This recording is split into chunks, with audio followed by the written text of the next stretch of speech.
Buenas tardes, a continuación se explicará el proyecto de automatización de la materia control automática de procesos realizada por Denis Castrillón, Sebastián Castaño y José Manuel Quinchía.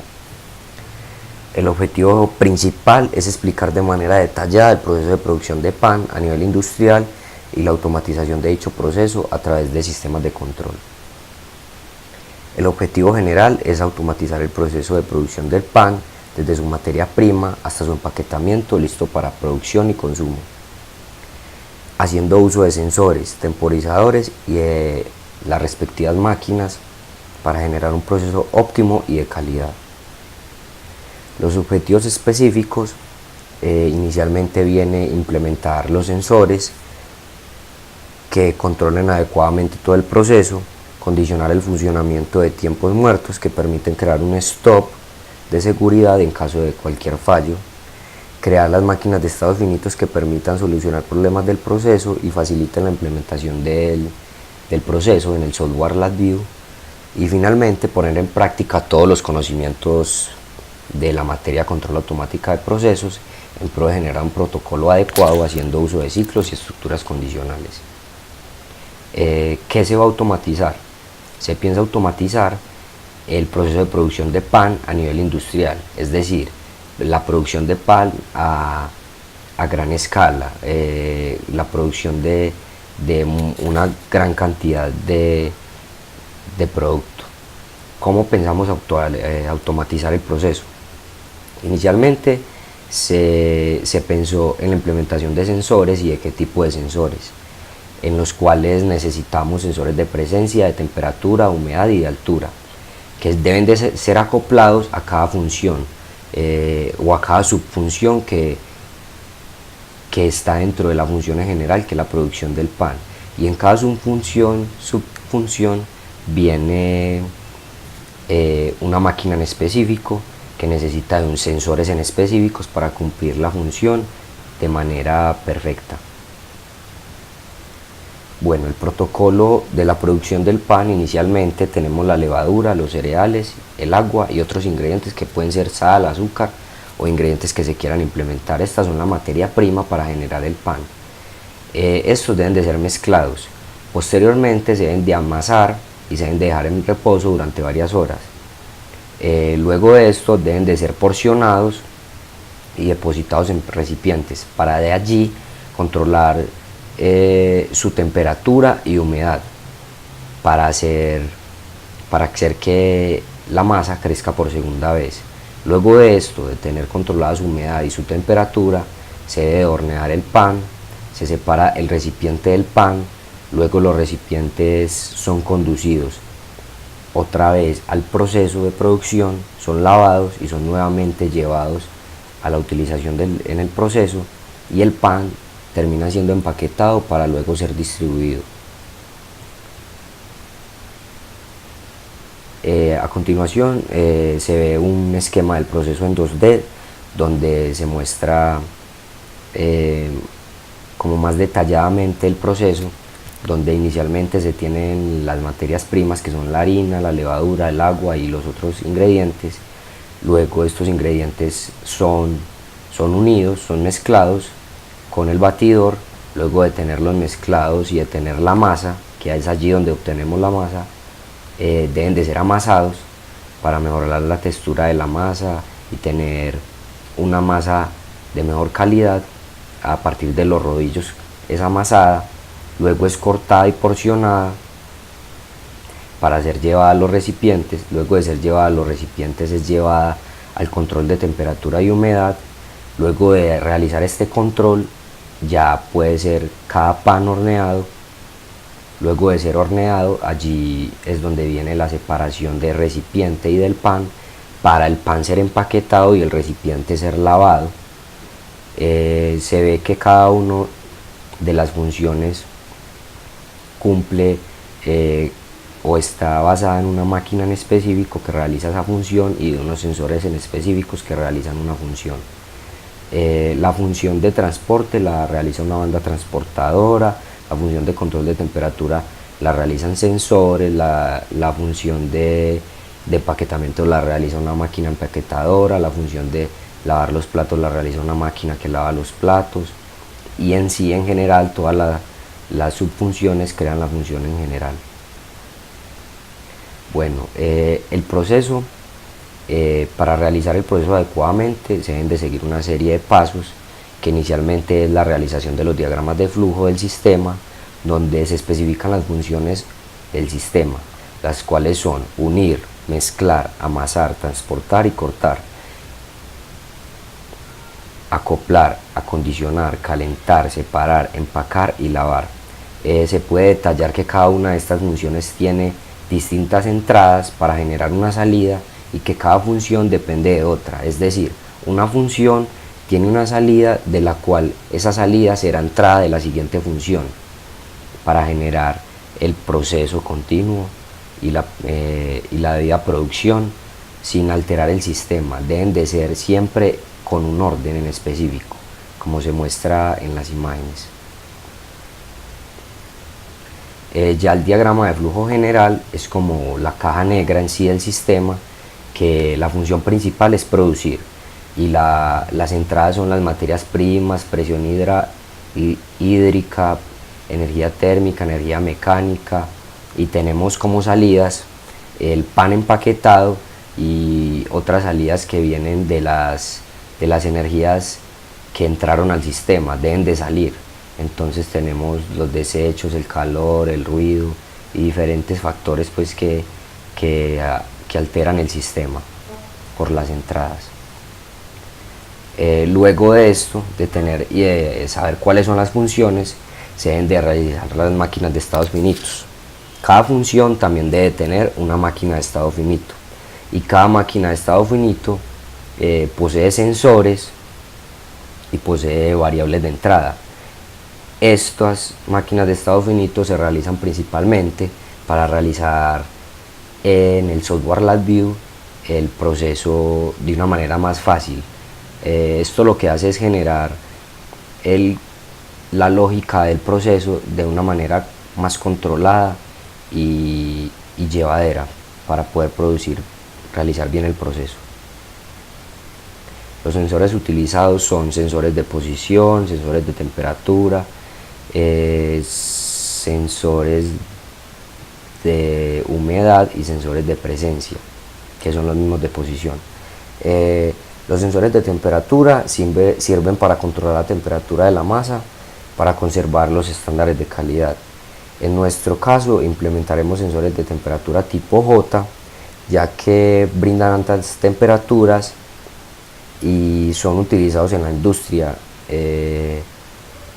por sus límites de error tan bajos. Pues estos sensores tipo J son de los sensores más fáciles de conseguir y de los sensores que encontramos como a mayor utilidad para nuestra función. También necesitamos sensores de humedad, que son los encargados de detectar el nivel de humedad antes del proceso de horneado de la masa. Son los que controlan que el pan, la masa, lleve la humedad controlada y su temperatura controlada. Aquí es donde se controla la humedad. Para esta aplicación se utiliza un sensor de humedad PSE-MWM, que cuenta con un bajo error máximo permitido y opera a altas temperaturas a nivel industrial. También utilizaremos sensores de presencia, que son un dispositivo electrónico equipado de sensores que responden al movimiento físico. Para este caso se utilizará un sensor FEAM 08P1002, el cual posee un rango de tensión de hasta 80 milímetros, se puede portar fácilmente y es fácil de adquirir en el mercado. Nosotros buscamos en la implementación de los sensores la facilidad de adquisición en el mercado, que realicen la función debidamente, que tengan bajos porcentajes de error y sean útiles para la función que deben realizar. También se debe hacer uso de actuadores. En este caso utilizaremos resistencias eléctricas, extractores de aire, motor eléctrico para la banda transportadora, pistón para herramienta de corte.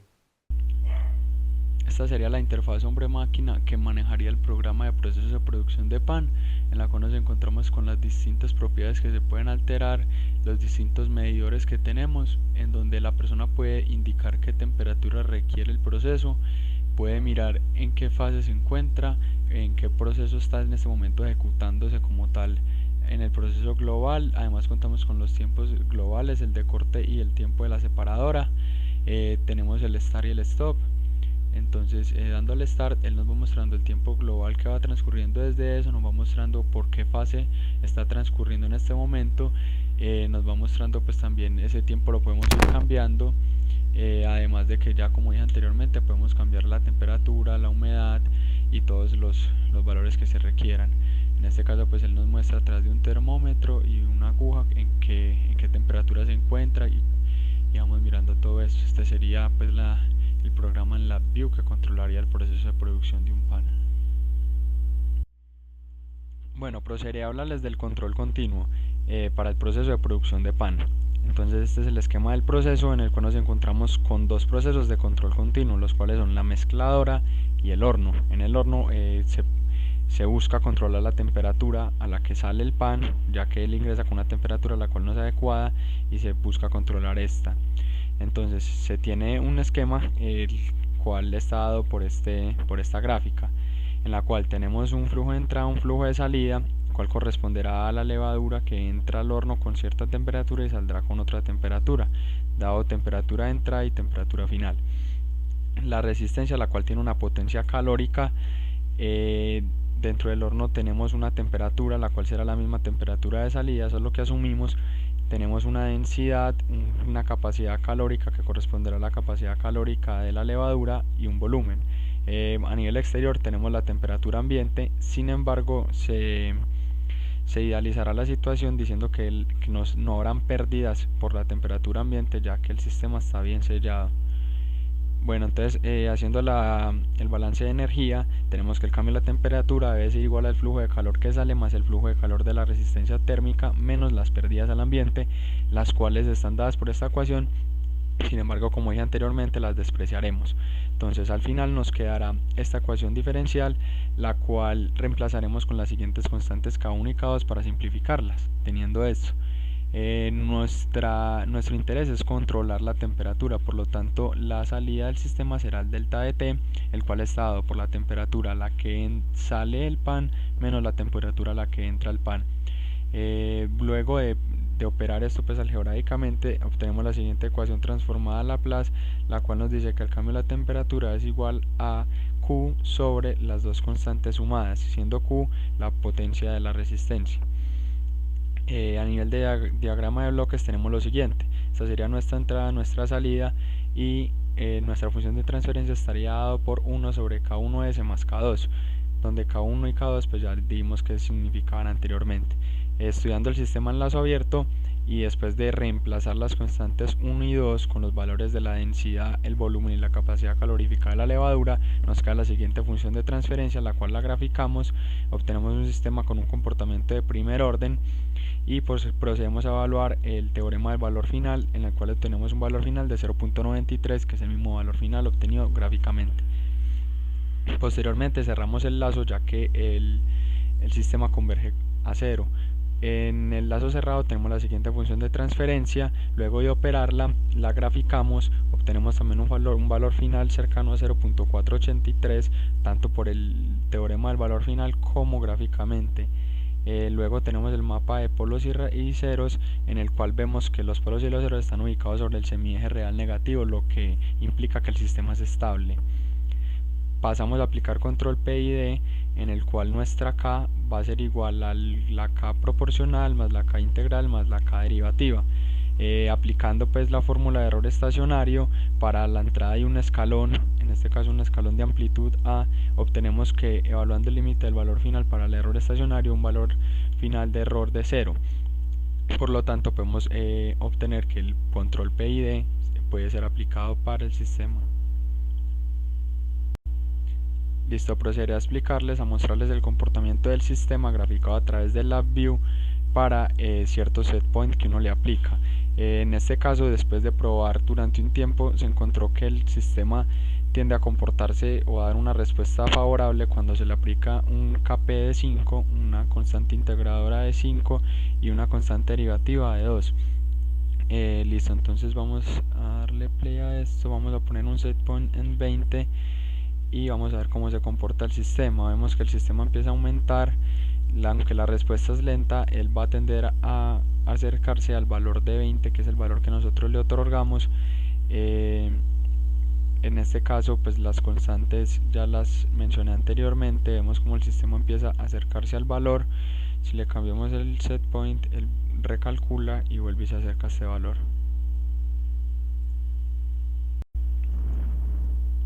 Bueno, ahora pasaré a explicarles el proceso de control continuo, pero para la batidora. Estamos ya ahora en la parte de batir en el proceso, en el cual tenemos una batidora industrial en la cual controlaremos el voltaje y él nos entregará una velocidad angular de salida. Este proceso debe ser controlado, ya que se debe batir la masa del pan de manera que quede con la consistencia necesaria, para lo cual necesitamos una velocidad angular muy exacta y que no puede cambiar durante el proceso. Poseemos las siguientes ecuaciones diferenciales para el torque, la fuerza electromotriz, la ecuación del circuito eléctrico equivalente y la ecuación de movimiento. Estas ecuaciones son obtenidas a través de la literatura y además pues ya las hayamos trabajado en un laboratorio. Pasando estas al dominio de Laplace nos queda lo siguiente, y relacionando las variables de entrada y de salida, o sea salida sobre entrada, para obtener la función de transferencia nos queda la función de transferencia que vemos en este apartado, de la cual obtenemos los parámetros, los siguientes valores: el momento de inercia del motor, la inductancia eléctrica. Cada una de ellas tomó un valor, para lo cual nos va a quedar las funciones de transferencia que explicaré a continuación. Esta sería la gráfica entonces de la función de transferencia.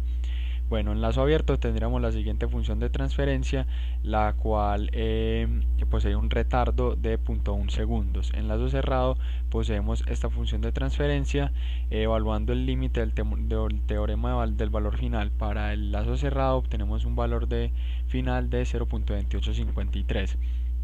Esta sería nuestra gráfica. También se comporta pues como un sistema de segundo orden. En este caso el valor final obtenido gráficamente es exactamente el mismo al obtenido a través del límite. Ese sería nuestro mapa de polos y raíces. También vemos que los polos están ubicados en la parte negativa, por lo tanto el sistema es estable. Posteriormente se procede a hacer un control PI solamente proporcional e integral, debido a que la variable derivativa podría llevar a la inestabilidad cuando se hicieron las pruebas de la respuesta del sistema a través de LabVIEW. Se evalúa pues el límite para el error estacionario y se encuentra que el error estacionario es 0, por lo tanto con el control PI el error estacionario se elimina, lo que nos indica que el control PI sirve para este control continuo. Esta sería la respuesta del sistema a la aplicación de un escalón. En este caso se le había aplicado anteriormente un set point de 20, se subió a 50 y vemos que el sistema tiende a converger, en este caso rápidamente, con valores de 5 para la constante proporcional, de 2 para la constante integral, y como les digo anteriormente, no se hace uso de la constante derivativa debido a que vuelve inestable el sistema.